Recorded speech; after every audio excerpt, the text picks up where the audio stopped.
إن الحمد لله نحمده ونستعينه ونستغفره ونعوذ بالله من شرور أنفسنا ومن سيئات أعمالنا. من يهده الله فلا مضل له ومن يضلل فلا هادي له. أشهد أن لا إله إلا الله وأشهد أن محمدا عبده ورسوله. اللهم صل وسلم على نبينا محمد وعلى آله وأزواجه وذرياته وأصحابه وأمته أجمعين. أما بعد، فيا أيها الحاضرون أوصيكم ونفسي بتقوى الله فقد فاز المتقون. اتقوا الله ولتنظر نفس ما قدمت لغد واتقوا الله إن الله خبير بما تعملون. قال الله تعالى في كتابه الكريم: أعوذ بالله من الشيطان الرجيم. بسم الله الرحمن الرحيم. فاسألوا أهل الذكر إن كنتم لا تعلمون. Sadaqallahul Aliyul Azim. Hadirin tamu-tamu Allah, hamba-hamba Allah yang mulia, semoga kita semua dimuliakan Allah Subhanahu wa taala. Amin ya rabbal alamin. Alhamdulillah, segala puji hanyalah milik Allah, karena itu tiada tempat kita memuji melainkan hanya kepada Allah. Salawat juga salam Allahumma salli wa sallim, semoga Allah limpah curahkan ala nabiyina Muhammadin, pada Nabi kita Muhammad sallallahu alaihi wasallam, wa ala alihi juga kepada seluruh keluarganya, wa azwajihi, istri-istrinya, wa dzurriyyatihi, anak-anak cucu dan cicitnya, wa ashabihi, sahabat-sahabatnya, wa ummatihi, dan umat-umatnya. Semoga di antara umat-umat yang akan memperoleh salawat dan salam dari Allah ini adalah kita-kita yang berada di masjid ini, insyaallah. Amin. Hamba Allah yang mulia, hidup kita ini Allah telah memberikan kita untuk boleh berikhtiar. Namun tentang hasil dari ikhtiar itu tidak lagi menjadi hak kita. Itu murni menjadi hak Allah SWT. Karena itu Allah katakan, "I'malu." Tugas kalian buat aja, bekerja saja. Fasayarallahu 'amalakum wa rasuluhu wal mu'minun. Itu yang kalian buat nanti akan Allah saksikan. Dan juga orang-orang yang beriman telah menyaksikan. Para rasul, para nabi menyaksikan. Jadi apa yang kita lakukan hari ini nanti pada waktunya akan diperdedahkan, ditengokkan. Allah nengok, Rasul nengok, Nabi nengok, orang-orang beriman nengok. Karena itu tugas kalian buat aja sesuai dengan SOP yang telah Allah perintah. Tentang hasil tak perlu kalian pikirkan. Karena itu pula kata Allah dalam ayat yang lain, fa idza azamta fatawakkal 'ala Allah. Ketika kalian sedang mengikhtiarkan tentang sesuatu, tidak usah kalian risaukan hasilnya, karena kalian serahkan saja kepada Allah tentang apa yang akan Allah takdirkan kepada kalian. Karena dalam hidup ini sebenarnya kalau kita mau jujur, tak satu pun apa yang kita lakukan itu, apa yang kita dapatkan itu hasil dari apa yang kita kerjakan. Karena logikanya begini, kita pengen minum, kita ambil air, kita tuangkan ke gelas. Ini satu di antara cara mendapatkan untuk minum. Kita ambil air, kita tuang ke gelas, lalu kita angkat, kita angkat mulut kita, kita tuang. Sukses, air masuk ke tenggorokan sampailah ke lambung. Ini satu cara. Tapi ada kemungkinan yang kedua, ikhtiar yang kita lakukan itu tidak cocok dengan keinginan Allah. Kalau yang pertama itu dia cocok, kita ikhtiarkan lalu Allah restui masuk. Tapi ada kemungkinan kedua, ikhtiar itu sudah cocok, tetapi Allah nggak ingin. Ketika kita tuang air di gelas, lalu kita angkat mulut, tak tahu apa benda menggigit di tangan kita terkejut lepas air tumpah. Ikhtiar sudah dilakukan, tetapi tidak sukses. Kenapa? Karena Allah tidak menghendaki air itu masuk ke tenggorokan. Kenapa? Allah lah yang mengerti. Jadi hidup ini tak bisa apa kata kita. Hidup ini adalah apa kata Allah. kita melangkahkan kaki, dah baik-baik. Tetapi tak tahu kenapa ada batu besar kita sempak. Wow. Aduh, Masya Allah, Astagfirullah, Innalillah. Mungkin membuat kaki kita keseleo, berdarah, atau seperti apa. Ini menunjukkan bahwa hidup memang bukan apa kata kita. Hidup adalah apa kata Allah. Namun Allah beri kita ruang untuk mengikhtiarkan apa yang kita inginkan. Tetapi kita tidak perlu memberikan tekanan kepada Allah tentang hasil. Kita silakan berdoa, silakan berikhtiar, tetapi tentang hasil tetap saja menjadi keputusan Allah Subhanahu wa Ta'ala. Ini poin pertama. Sebab itulah mengapa dalam surah Ar-Rum ini Allah bercerita sangat keren. Kata Allah begitu, "Ghulibatir Rum." Jadi orang Roma itu telah kalah. Karena ini satu waktu Allah bercerita ini tentang peperangan orang Roma, orang Romawi dulu ya, kalau bahasanya dulu orang Romawi dengan orang Persia. Lalu orang Roma atau orang Romawi ini kalah. Sementara orang Persia tentu menang. Nah, ini perang Romawi dengan Persia. Hamba Allah yang mulia, sebenarnya orang Islam kala itu pengennya Romawi yang menang. Kenapa? Karena kita seperti ada kesamaan. Karena kesamaan dari segi sama-sama agama samawi. Sementara orang Persia kala itu adalah penyembah api. Kalau orang Romawi kan masih menyembah Tuhan. Tuhan langit. Walaupun akhirnya nanti beda dalam hal-hal tertentu. Jadi orang Islam kala itu sebenarnya pengen Romawi yang menang. Tetapi qadarullah Romawi kalah. Maka Allah bercerita, "Ghulibatir Rum." Maka tatkala bangsa Romawi tadi kalah. Di mana dia kalah? Fil adnal arabi wa hum min ba'di waladihim sayaqlibun. Jadi kata Allah SWT, di bumi terdekat, katanya ini laut mati. Nah, kalau nanti boleh dielaborasi lagi tentang tafsirnya. Kemudian, tetapi kata Allah, wa hum min ba'di. Tetapi untuk kalian ketahui, orang Romawi itu nanti akan menang.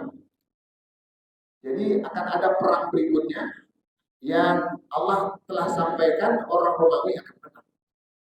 Ghalabihim sayaqlibun. Mereka nanti pada waktunya akan menang. Kapan? Fi bid'i sinin. Yaitu dalam beberapa tahun ke depan. Jadi Allah memprediksi bahwa ke depan nanti orang-orang Romawi akan menang. Terus kata Allah, ketika Romawi nanti menang, wa yauma idzin yafrahul mu'minun, maka ketika itu orang-orang Islam akan menjadi senang. Sepintas kita nggak paham nih maksud Tuhan, maksud Allah ini apa. Allah sebenarnya sedang ingin mengatakan begitu. Kadang ada sesuatu yang kita pengen, lalu nggak terjadi. Sebenarnya kita nggak pengen itu justru baik buat kita. Lalu sebaliknya ada sesuatu yang kita pengen, ya akhirnya memang terjadi. Ya tentu akan semakin senang. Jadi hidup ini ada dua kemungkinan. Ada sesuatu yang kita inginkan, lalu terjadi. Ya kita kadang nggak nyaman. Tetapi kata Allah, kalian nggak senang, sebenarnya keadaan inilah yang baik buat kalian. Sebaliknya pula, kadang ada sesuatu yang kita inginkan, lalu kadang justru nggak terjadi. Nggak terjadinya hal yang kita tak inginkan itu, tidak terjadinya hal yang kita inginkan ini, justru itu sebenarnya baik. Sehingga dalam surah Al-Baqarah 219 Allah berkata begini, wa asa an takrahu syai'an wa huwa khairul lakum. Boleh jadi kalian tidak menginginkan sesuatu, tetapi sebenarnya itu yang baik buat kalian. Wa asa an tuhibbu syai'an. Boleh jadi kalian menginginkan sesuatu yang. Lalu Allah nggak bagi, wa huwa syarrul lakum, karena dia jelek buat kalian. Wallahu ya'lamu wa antum la ta'lamun. Karena itu yang baik dan tak baik buat kalian itu kalian nggak ngerti, kata Allah. Aku yang tahu, karena itu manut aja. Nah, Bapak sama Allah yang berbahagia. Sehingga ada ulama Indonesia menerjemah atau menafsirkan ayat 1, 2, 3 dari surah Ar-Rum. Ketika Jepang kalah oleh Sekutu, itu justru kita jadi berbahagia. Orang Indonesia berbahagia, bukan berbahagia karena sakit hati ke Jepang. Bukan, tetapi dengan kalahnya Jepang kala itu, maka di saat yang sama Indonesia memerdekakan diri. Jadi Allah ini sedang bercerita, sebenarnya kalian itu bisa hebat, bukan karena kalian hebat, karena ada keadaan lain yang membuat kalian menjadi hebat. Kalah Sekutu, kita beruntung. Maaf, kalah Jepang, kita beruntung. Jadi kita tadi bukan karena hebat, tetapi karena Allah mentakdirkan kalah Jepang, kita merdeka. Kan kita merdeka bukan karena kita hebat. Kebetulan Jepangnya kalah. Karena itulah para ulama dulu dengan sadar membuat di pembukaan undang-undang itu dia katakan dengan lantang, dengan berkat rahmat Allah. Inilah maknanya bahwa merdeka ini bukan karena hebatnya kita. Merdeka ini karena Allah bagi. Karena Allah tolong. Bagaimana cara Allah tolong? Kalah Jepang, mereka lengah, kita merdeka. Karena itulah bapak-bapak hamba Allah berbahagia. Dalam hidup ini siklusnya selalu begitu. Kita naik, oh ternyata karena sianu tak jadi, kita jadi. Karena itulah apapun kedudukan yang kita dapatkan, mestinya bukan kita merasa diri paling hebat. Ketika kita mendapatkan tentang sesuatu, maka katakan, hadza min fadli rabbi. Ini adalah karunia Tuhan. Begitulah hidup ini. Sebab itu di ayat yang lain Allah katakan. Kata Allah begitu, bahwa kalian jangan terlalu jumawa dengan apa yang kalian dapat. Karena apa yang kalian dapatkan itu memang takdirnya begitu. Sebaliknya ketika kalian tidak mendapatkan tentang sesuatu, ya nggak usah terlalu sedih juga. Karena memang begitu takdirnya. Wallahu la yuhibbu kulla mukhtalin fakhur. Allah nggak suka kepada orang yang membangga-banggakan apa yang dia dapatkan. Allah nggak suka juga terlalu menengok orang terlalu berlebihan, lebay dalam bahasa anak muda sekarang, menengok keadaan yang dia tidak inginkan. Nah, hamba-hamba Allah yang mulia, kesimpulan untuk kita siang kali ini adalah hidup ini sejatinya adalah kita sedang menjalankan takdir Tuhan. Karena itu dalam menjalankan takdir ini kita hanya diberi hak oleh Tuhan Allah SWT untuk mengikhtiarkan sesuatu. Karena itu dalam mengikhtiarkan sesuatu ada dua kemungkinan. Kita dapatkan atau kita tak dapatkan. Ketika kita dapatkan, bersyukurlah kepada Allah. Dan ketika tidak dapatkan, maka bersabarlah. Karena sejatinya Allah mungkin punya rencana yang lain. Sebab itu dalam agama kita tidak ada konsep kita harus stres, depresi, atas kita tidak mendapatkan atau tidak menemukan atau tidak menghasilkan apa-apa yang kita rencanakan. Di ujung khutbah kita ini, maka saya ingin bercerita tentang kisah Ali bin Abi Thalib. Ali bin Abi Thalib berkata, aku kalau berdoa atau mengikhtiarkan sesuatu, lalu aku dapatkan sesuatu itu, maka aku bersyukur kepada Allah, tetapi sekali saja. Tetapi tatkala Tuhan menolak apa yang saya ikhtiarkan atau tidak mendapatkan apa yang saya doakan, yang inginkan, maka saya juga bersyukur. Bersyukur saya boleh sampai 10 kali. Kesannya ini terbalik. Karena bagi kita kalau kita dapatkan syukur kita banyak, kalau kita nggak mendapatkan syukur kita mungkin jadi sedikit. Tapi Ali tidak. Ketika dia tak dapatkan sesuatu, syukurnya lebih besar ketimbang dia bersyukur atas capaian yang dia dapatkan. Lalu orang-orang bertanya kepada Ali, mengapa kok terbalik ini? Kata Ali, karena Allah pasti ketika dia tidak memberikan apa yang saya inginkan, pasti Allah akan mengganti dengan yang lebih baik. Mindset inilah yang saya kira perlu terus kita bangun agar kita terus menjadi orang yang berbaik sangka kepada Allah dan tetap optimis dan selalu berbahagia. Bukankah bahagia itu ada di pikiran kita? Semoga Allah mudahkan hidup kita selalu berbahagia, di antaranya dengan jalan membangun cara berpikir. Semoga Allah mudahkan. Amin. Fatabiru ya Allah. اللهم صل على سيدنا محمد وعلى آله وصحبه وسلم الله تبارك وتعالى كل صحابة رسول الله أجمعين. الحمد لله الذي أنزل علينا القرآن هو شفاء ورحمة للمؤمنين ولا يزيد الظالمين إلا خسارة. أشهد أن لا إله إلا الله وأشهد أن محمدا عبده ورسوله. اللهم صل وسلم على نبينا محمد وعلى آله وصحبه أجمعين. أما بعد، فيا أيها الحاضرون أوصيكم ونفسي بتقوى الله فقد فاز المتقون.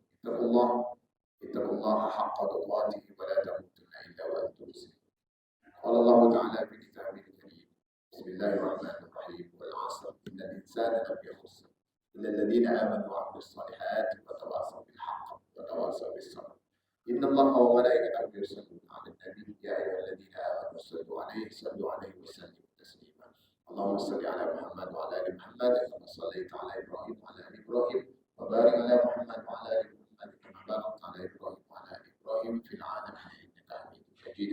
اللهم اغفر للمؤمنين والمؤمنات والمسلمين والمسلمات الأحياء منهم والأموات إنك سميع قريب مجيب الدعوات. آمين يا قاضي الحجاج. ربنا لا تؤاخذنا إن نسينا أو أخطأنا. ربنا ولا تحمل علينا إصرا كما حملته على الذين من قبلنا. ربنا ولا تحملنا ما لا طاقة لنا به واعف عنا واغفر لنا وارحمنا أنت مولانا فانصرنا على القوم الكافرين. ربنا هب لنا من الصالحين. ربنا هب لنا من الصالحين. ربنا هب لنا ذرية طيبة. ربنا هب لنا من أزواجنا وذريتنا قرة أعين واجعلنا للمتقين إماما. ربنا آتنا في الدنيا حسنة وفي الآخرة حسنة وقنا عذاب النار. والحمد لله رب العالمين. أقيموا الصلاة.